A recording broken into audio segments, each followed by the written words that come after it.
Phineas and Ferb has many amazing catchy songs. Today I'm going to cover Phineas and Ferb, the 10 catchiest songs in the series. Welcome back to Laffy Tunes, let's get into the video. Number 10, I Ain't Got Rhythm. To plan a great anniversary surprise for their mom, Phineas and Ferb decide to put the band back together. Love Handle was the first song their parents kissed to, sealing a romance that would eventually lead to their marriage. Swampy, named after one of the show's co-creators, is the ex-drummer for the band. He now works in a library after he lost his rhythm by falling asleep in a metronome factory. What Swampy, real name is Sherman, doesn't realize is that his sense of rhythm is innate. He unconsciously makes beats just by stamping return books to the building. So you're saying that you don't have rhythm? But listen what you're doing right there! Number 9, Us Against the Universe. Us Against the Universe is from Phineas and Ferb the movie Catchiest Against the Universe. It's a very poignant song where Candace learns that she does not have to keep busting her brothers. The teenage older sister of the boys, Candace, learns that her brothers actually have her back, and she doesn't have to stand alone in the universe.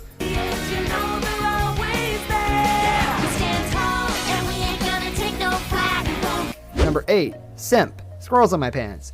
Jeremy's evil younger side, Susie, hates Candace because she steals the taller brother's attention. To punish Candace, she croquets a hazelnut into Candace's jeans in full view of some hungry squirrels. The squirrels jump into Candace's jeans, rooting around for the nut. Candace twists around, trying to get the squirrels out, which unwittingly makes her appear to be breakdancing. She coincidentally jumps into some beatboxers practicing their lyrical skills, and the rap classic Squirrels in My Pants is born. There's squirrels in my pants! Tell me what's making you jump like that. Number 7, Gitchy Gitchy Goo. The popularity of Phineas and Ferb songs lies in their variety. That is, different songs borrow from different music genres to get a message across. From rap to rock to contemporary to jazz, the show has a song for every type of music lover. Gitchy Gitchy Goo, for example, is a Motown classic, borrowing from the likes of Diana Ross and the Supremes in songs such as He's My Sonny Boy. Backed by Isabella and the Ferbettes, Phineas performs Gitchy Gitchy Goo in perfect Motown harmony.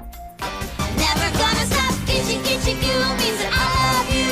Gitchy gitchy goo means that I... Number 6, Come Home Perry. In her manic efforts to bust her brothers, Candace thinks that she has accidentally let Perry out of the house. The family believes that Perry ran away from home. In reality, Perry has to move to a new family in another tri-state area because he has given a new villain. The brothers decide to broadcast a song to the area to get Perry to come home, and thus they write Come Home Perry, a wonderfully sentimental song about a family's love for their pet.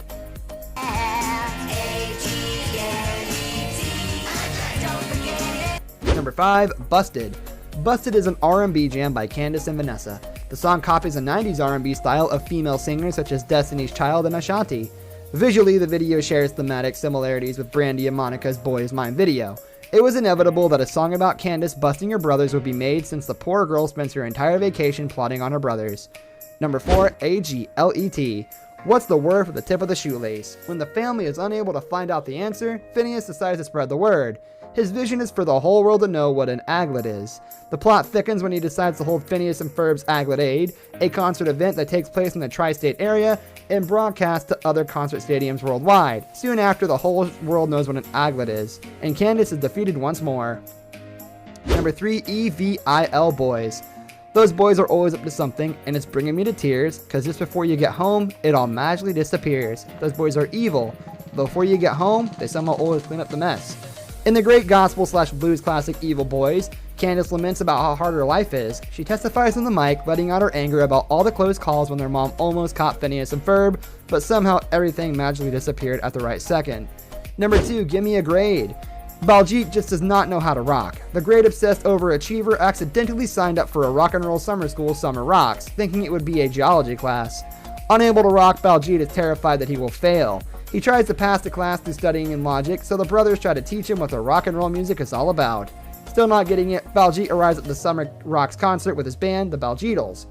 When he learns that the class does not give out grades, Baljeet finds his inner rock and roll and protests on stage through his music.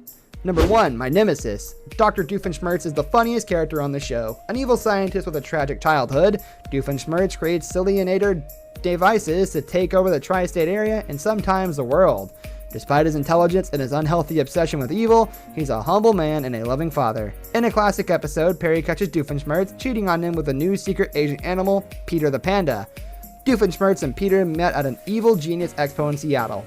He and Peter just instantly disliked each other after Peter foiled an evil scheme of his. Heinz didn't plan it that way, however it just happened. Later on, the evil doctor would miss his long-term nemesis, realizing that the dislike he felt for Peter was fickle, but what he shares with Perry is forever. This brings us to the end of our video. I hope you enjoyed it. Hit like if you did, and don't forget to subscribe to our channel so you don't miss out on any of our videos in the future. Also watch the 2 videos that are on your screen because I'm sure you'll love them. With that, I'll see you in the next video. So long.